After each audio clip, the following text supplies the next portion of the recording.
Hello?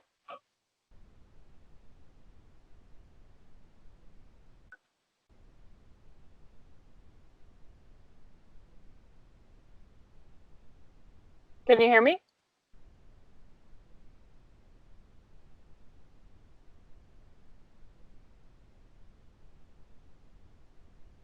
About this. Can you hear me now? Oh my gosh.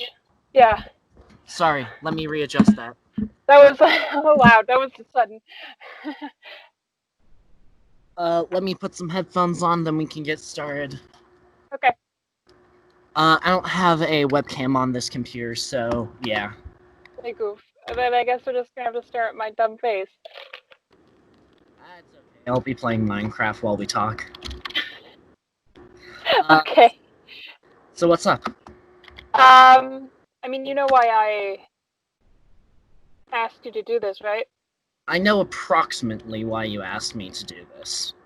Okay. I've got a little uh questionnaire interview written.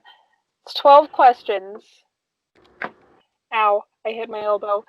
Um, yeah. Okay, fire when you're ready. Okay. Um, So the first one, just to establish, because I mean, I know who you are, and you know who you are, but that Yeah. doesn't mean everybody does. So can you just like say, who are you, your name, age, you know? Well, I'm Hazel. I'm 18 years old. I am a trans girl living in Colorado right now. Um, yeah, anything else you want me to say? Well, I was actually the next question is, what do you identify as? I am a girl. I, Right. uh, I've been taking E for about a year now. I know. We haven't spoken in A hot minute. almost a year. You sound completely different to I do? when I yeah. It's very noticeable. Hmm. I, recently reconnected with one of my friends who started taking tea, and, he's been on tea for, like, a couple weeks, and he already his voice dropped like into the Grand Canyon. I was like, wow. Yeah. E doesn't affect you like that though. It's No, far but more subtle. your voice is I mean, were you taking E consistently when we were still in school? No, I started. Wow. Yeah, I started taking E after I got out of high school. It's been about a year at this point. Um, I haven't been taking it super consistently lately because I am ADHD and I have no pattern to cling to. Oof. Yeah. Yikes. How long have you identified as a girl? Um, like publicly, or how long have I known? Either, whatever you want to answer. Well, publicly, like about halfway through senior year, I, decided to come out, but, I knew when I was like 13, 14, somewhere around there. Okay. Um, and I mean, you obviously already answered this. You're out.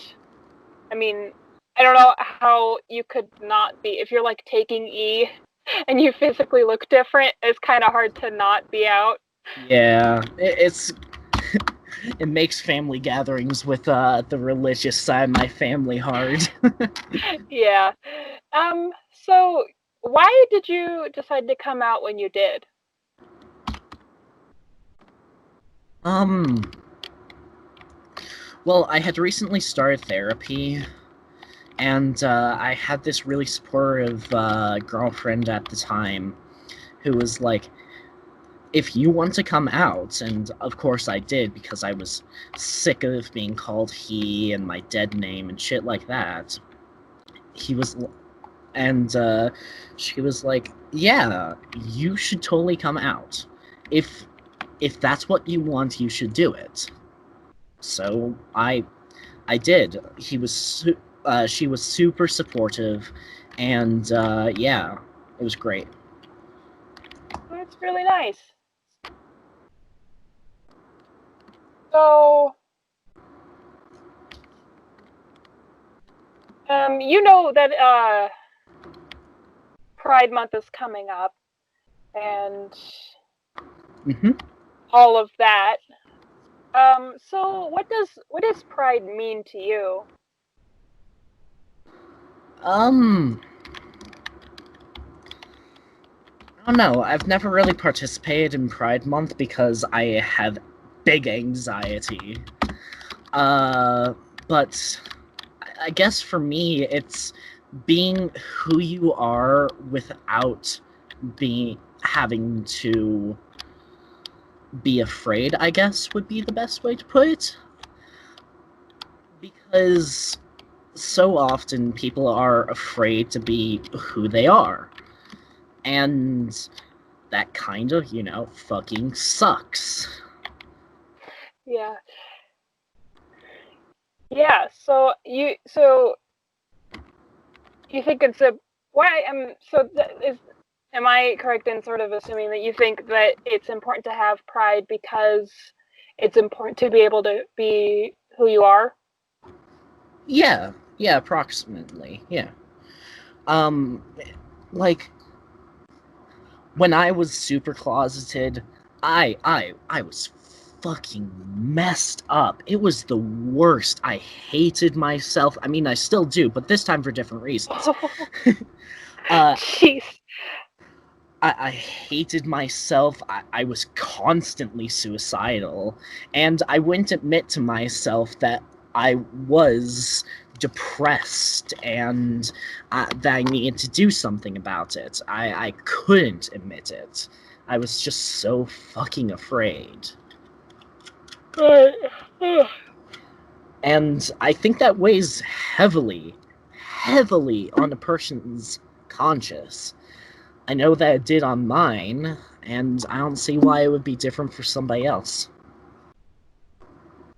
Yeah, kind of I don't know how you could like live like that and not be super messed up.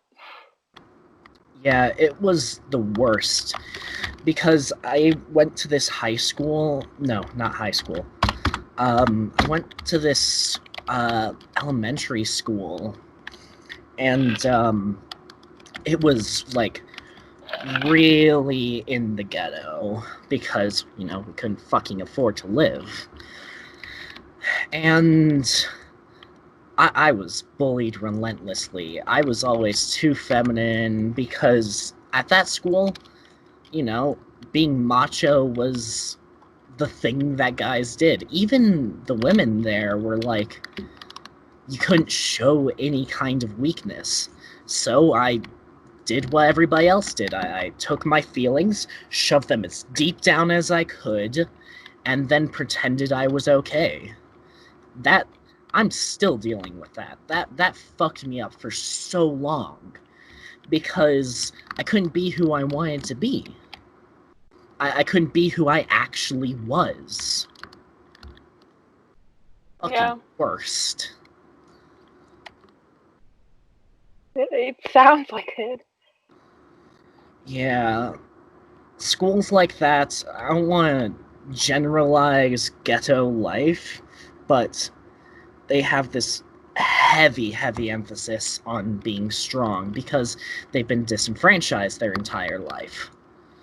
Yeah, that makes complete and utter sense. And also if you have to worry about like drugs and alcohol and pregnancies at that age. I mean, it almost feels like a form of self-defense. But yeah, that makes entirely sense. If they've been disenfranchised, then they're going to act like that. Yeah, and I don't blame them for it, but I still hold a decent amount of resentment. The logical part of my brain says you shouldn't blame them for it. They don't know they don't know better because this is what they've known their entire lives. But at the same time, I still hold this resentment because I was so fucking depressed. Like, holy shit. And it fucked me up. Yeah. So, sort of moving on from that, I mean, we all know that the coronavirus has just messed everything up. Yeah. But how has it affected you personally, especially with your, taking E if you have to go get, I don't know how that, if it's like getting a prescription or what.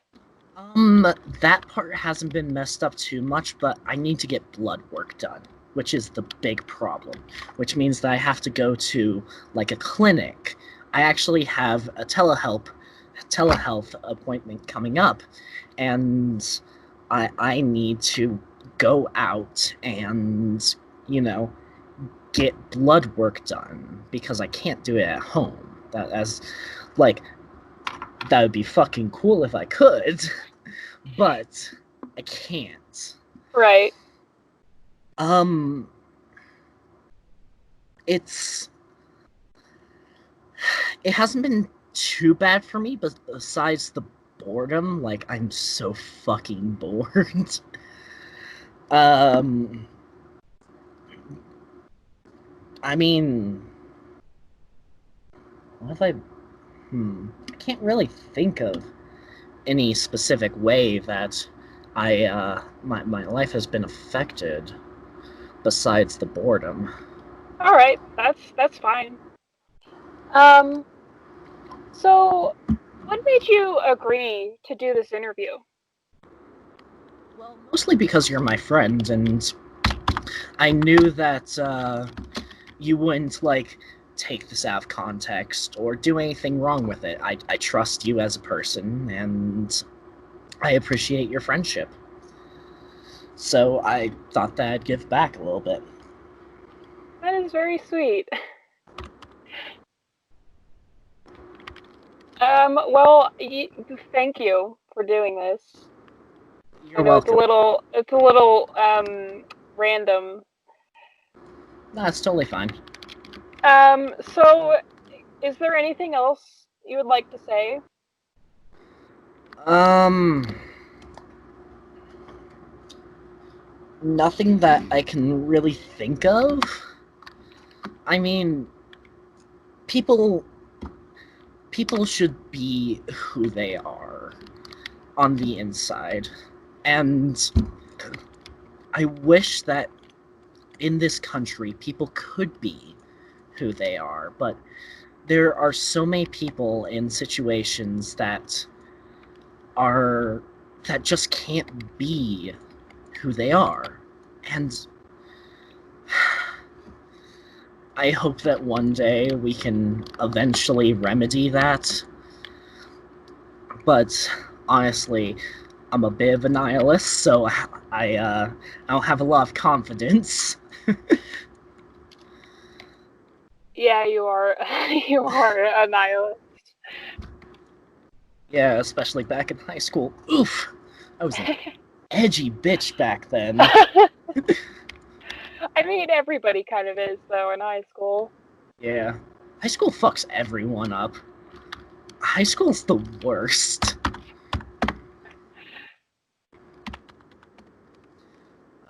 Yeah. Was that all 12 questions? That was it. I've never done an interview like this before. Ooh.